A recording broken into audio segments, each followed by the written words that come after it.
मकर संक्रांति के दिन तिल और तेल के साथ खिचड़ी के दान का विशेष महत्व है।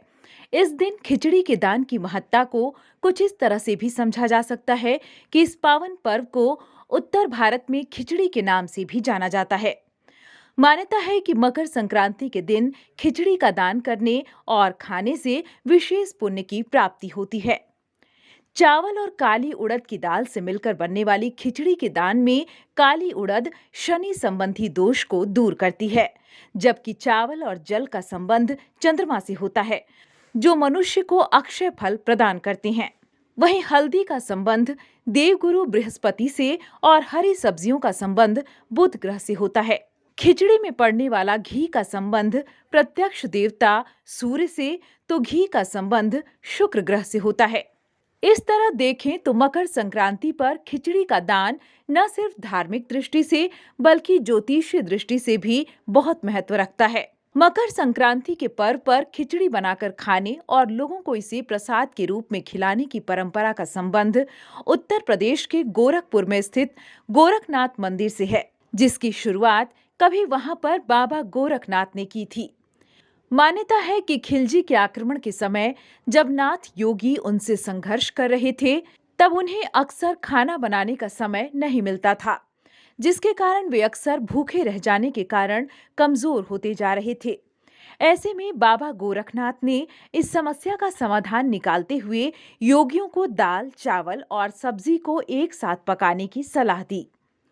शीघ्र ही आसानी से बन जाने वाला यह व्यंजन न सिर्फ स्वादिष्ट बल्कि त्वरित ऊर्जा देने वाला भी होता था। ऐसे में इस व्यंजन से नाथ योगियों को भूख की परेशानी से राहत मिल गई और वे खिलजी के आतंक को दूर करने में भी सक्षम हुए। मकर संक्रांति पर तिल और तेल के दान को पापनाशक माना गया है।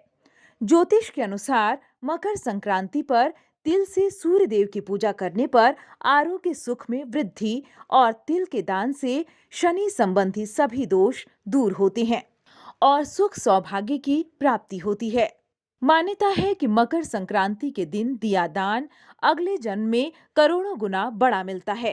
इस दिन तिल का उपटन लगाकर तिल मिश्रित जल से स्नान करना भी शुभ माना गया है। मकर संक्रांति के दिन तिल गुड़ का न सिर्फ दान बल्कि प्रसाद के रूप में सेवन करने का भी महत्व है। न्यूज विंग की bureau report. Girirdi is a small place, and we have like very less facilities in terms of education and this kind of infrastructure.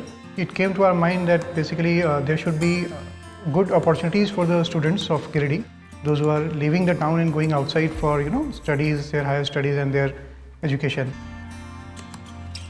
I wanted my son to start with the coding classes, so I researched it online. I got through all the reviews and everything. Then I got in touch with the White Hat representatives, and I was very happy with the progress and all how he was doing. So then I thought that why not to implement it in our school so that all the students are able to learn this thing.